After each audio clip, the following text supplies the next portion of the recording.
सभी किसान भाइयों को मेरा नमस्कार और मैं हूं डॉक्टर मंडलोई। आज हम बात करेंगे लंपी स्किन डिसीज़ को अपने पशुओं में फैलने से कैसे रोकें।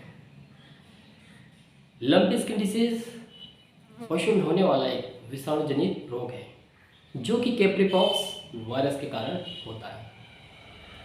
अब ये बीमारी हमारे पशु में कैसे फैलती है? लंपी स्किन डिसीज़ मच्छर मक्खियों के साथ साथ जो संक्रमित पशु की राल, दूषित जल और भोजन के माध्यम से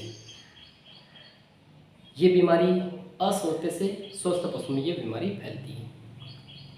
लक्षण के बारे में आप सभी को पता ही है क्योंकि ये बीमारी काफ़ी तेज़ी से हमें फील्ड में देखने को मिल रही है। अब बात करते हैं लंपी स्किन डिसीज़ को अन्य पशुओं में, स्वस्थ पशुओं में फैलने से कैसे रोका जाए।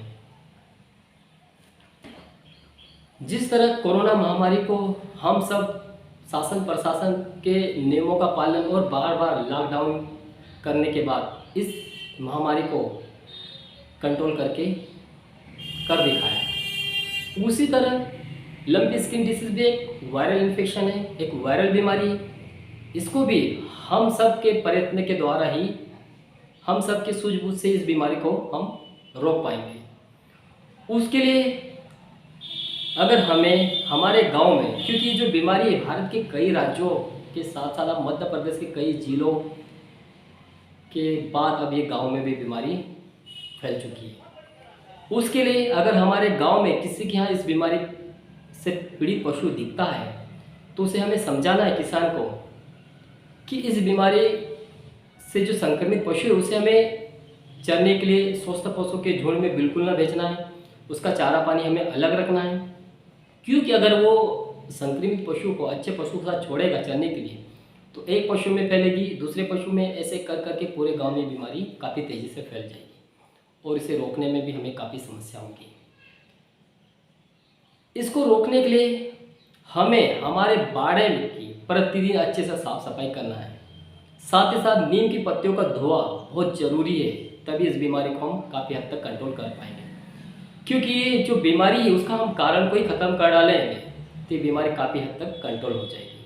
मच्छर मक्खियाँ की वजह से बीमारी फैल रही है, इसलिए हमें इनको कंट्रोल करना बहुत ज़रूरी है। साथ ही साथ हमारे जो स्वस्थ पशु हैं उसको हमें टीकाकरण करवाएं और जब भी इस बीमारी के लक्षण दिखते हैं तो नज़दीक के चिकित्सालय में जाके हमें सूचना देनी है।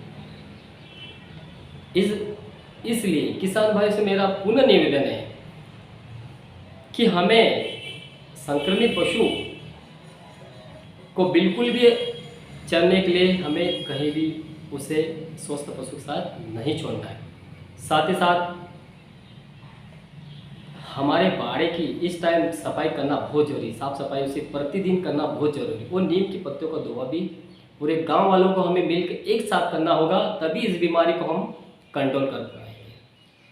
अगर आप सोचते हो कि मेरे यहाँ ये बीमारी नहीं आई, मुझे नीम की पत्तियों धोआ करने से कोई मतलब नहीं, आप ऐसा गलत सोच रहे हो सकता है ये बीमारी आपके बारे में भी आ जाए। कई किसानों द्वारा मेरे द्वारा बताने के बावजूद भी जो संक्रमित पशु जिसके हमें देखने को मिल रहा है वही किसान नीम की पत्तियों को धोआ अपने बाड़े की साफ सफाई कर रहा है, तो एक अकेले इंसान से बीमारी नहीं कंट्रोल होगी। उसके लिए हम सबको ये कदम उठाना पड़ेगा। जिस तरह कोरोना महामारी को हमने कंट्रोल कर दिखाया, वैसे हम सबको मिलकर भी लंपी स्किन डिसीज़ को कंट्रोल करना होगा, क्योंकि जो बीमारी फैल रही है उसका मुख्य कारण है वो है मच्छर और मक्खियाँ। यही नहीं रहेगी तो हमारे पशु बिल्कुल वापस फिर से स्वस्थ हो जाएंगे। इसलिए पुनः अपने बाड़े और नीम के पत्तियों का अपने बाड़े में प्रतिदिन धुआ करें। धन्यवाद।